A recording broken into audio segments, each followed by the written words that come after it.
16 August 2026 रोजी मुंबई उच्च न्यायालयामार्फत घेण्यात आलेल्या लिपिक पदाच्या कौशल्य चाचणीत मोठ्या प्रमाणावर तांत्रिक अडचणी निर्माण झाल्याने उमेदवारांचे प्रचंड नुकसान झालेले आहे. अनेक केंद्रांवर सर्व्हर डाऊन, कीबोर्डमध्ये बिघाड, फॉन्टमधील अडचणी आणि काही ठिकाणी तांत्रिक कारणास्तव लॉगिंग न झाल्याने विद्यार्थ्यांची परीक्षा होऊ शकली नाही. शिवाय बायोमेट्रिक उपस्थिती नसल्याने परीक्षा प्रक्रियेच्या पारदर्शकतेवरही प्रश्नचिन्ह निर्माण झालेले आहे. या गंभीर तांत्रिक त्रुटीचा सखोल चौकशी करून संपूर्ण महाराष्ट्रात ही परीक्षा पुन्हा घेण्याची मागणी संतप्त उमेदवारांनी निवेदनाद्वारे केली आहे. नमस्कार, मी विजय भोसले. आमच्या आत्ताच बॉम्बे हायकोर्टाची 16 तारखेला स्किल टेस्ट झाली. म्हणजे जानेवारीमध्ये ॲड आली होती, एप्रिलमध्ये पेपर झाला. त्यामुळे आम्ही ह्या ॲडसाठी मी MPSCचा म्हणजे सलग अभ्यास करतो, 5 वर्ष झाला अभ्यास करतोय. पण ह्या ॲडसाठी आम्ही अभ्यास सोडून इकडे शिफ्ट झालो होतो आणि प्रॉपर अभ्यास आणि प्रॅक्टिस करत होतो.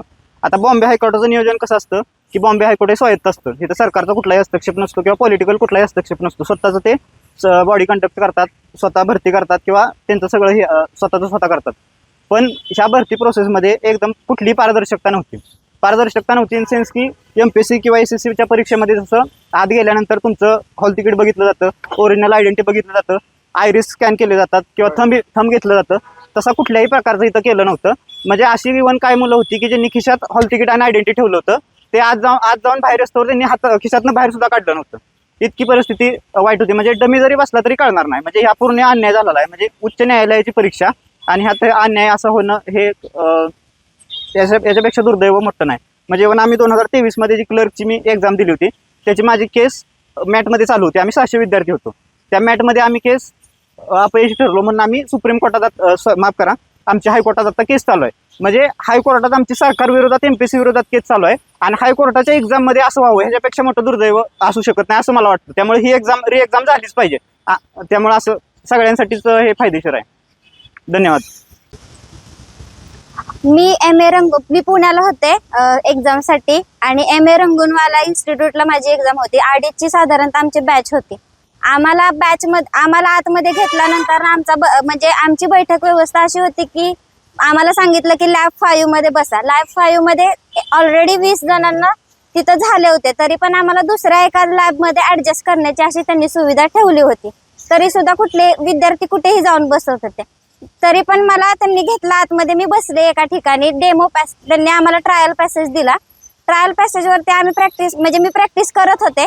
तर तिथं म्हणजे मी स्क्रीनवरती हे टाईप करत होते, तर अक्षर ती उशिरा शो करत होते स्क्रीनवरती आणि म्हणजे दिसत नव्हतं पटकन की मी टाईप करते फास्ट, पण ते अक्षर खूप उशिरा दिसत होते. असं दिसत असल्यामुळं ठीक आहे, तो पण मुद्दा. पण जेव्हा स्पीड पॅसेज नेमकी एक्झामला सुरुवात झाली ना, तेव्हा पण तीच गडबड झाली आणि 30 सेकंद शिल्लक असतानाच पॅसेज सबमिट होत होता. म्हणजे कुवत होती अजून टाईप करायची, पण अजून टाईप करता आलं नाही पॅसेज सबमिट झाल्यामुळं. त्यामुळे सॉफ्टवेअर मध्ये असा घोळ असल्यामुळे आम्हाला तेवढा विश्वास बसत नाहीये. आम्हाला असं वाटतं की पेपर टू स्क्रीन अशीच आमची एक्झाम व्हावी.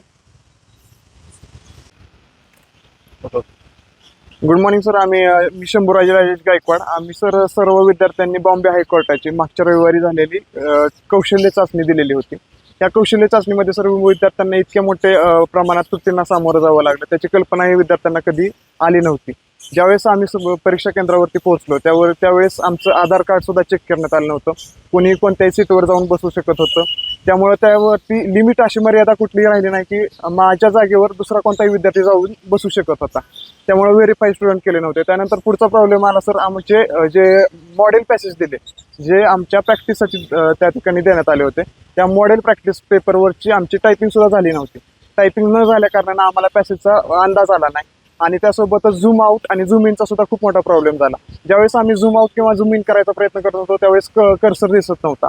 ज्यावेळेस कर्सर दिसायला लागला त्यावेळेस आम्हाला कोमा, फुल स्टॉप आणि डॅश ह्यामधला सुद्धा फरक करत नव्हता. म्हणजे इतक्या मोठ्या प्रमाणात गैरव्यवस्था करण्यात आली होती आणि त्या सेंटरवरचे असणारा जो स्टाफ आहे तो इतका ॲरोगंटली बिहेव करत होता, जसे की आम्ही तिथं आणलेले कैदी ते प्रकारचे, अशा प्रकारचं त्यांचं बिहेवियर होतं. त्यामुळं आमची या ठिकाणी अशी एक मागणी आहे की ही जी कौशल्य चाचणी झाली, संपूर्ण महाराष्ट्रभरात ही कौशल्य चाचणी झाली, ही कौशल्य चाचणी पुन्हा पार पाडावी, परत ही कौशल्य चाचणी घेण्यात यावी आणि विद्यार्थ्यांना न्याय द्यायचा प्रयत्न या बॉम्बे हायकोर्टच्या माध्यमातून व्हावा, अशी आमची प्रामुख्याने मागणी आहे. माझे नाव वैभव दत्तात्रय शिंदे. माझी एक्झाम बेस्कर सोल्युशन बोसरे MIDC येथे होती. तर आतमध्ये गेल्यापासून सगळा गोंधळ चालू होता. PC व्यवस्थित नव्हते. एका पीसीवर बसलो तर त्याची स्क्रीन व्यवस्थित दिसत नव्हती. दुसऱ्या पीसीवर मला उठवून बसवलं तर त्याचा कीबोर्ड व्यवस्थित नव्हता. तिसऱ्या पीसीवर बसवलं तर कीबोर्डमध्ये प्रॉब्लेम होते. ॲड दाबायला गेलं तर डबल इन्व्हर्टेड कॉमा पडायचा किंवा मग इन्व्हर्टेड कॉमा दाबायला गेलं तर ॲड होत होतं.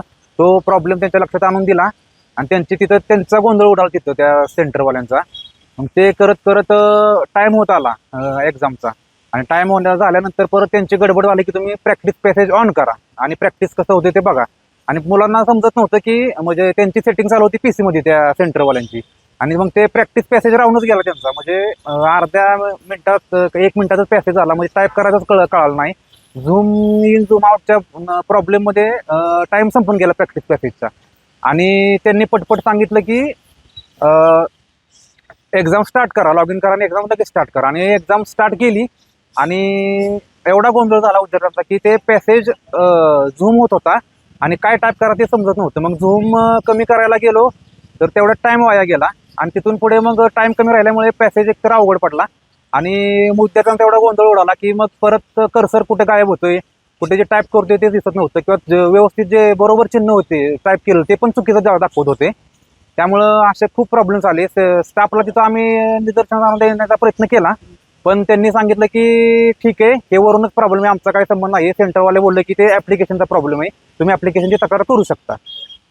ठीक आहे. जरा माझी अशी आमची मागणी अशी आहे की उच्च न्यायालयामार्फत ही जी कंपनी होती तर ती कंपनी सबसेल फेल गेलेली आहे.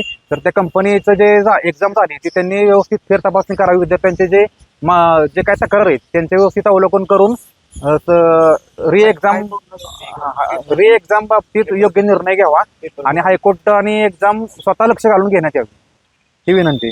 आपल्या तालुक्यातील जिल्ह्यातील बातम्या सर्वप्रथम पाहण्यासाठी आजच सातारा न्यूजला YouTube चॅनलवर सबस्क्राईब करा, लाईक करा, शेअर करा आणि बेल आयकॉन प्रेस करायला विसरू नका.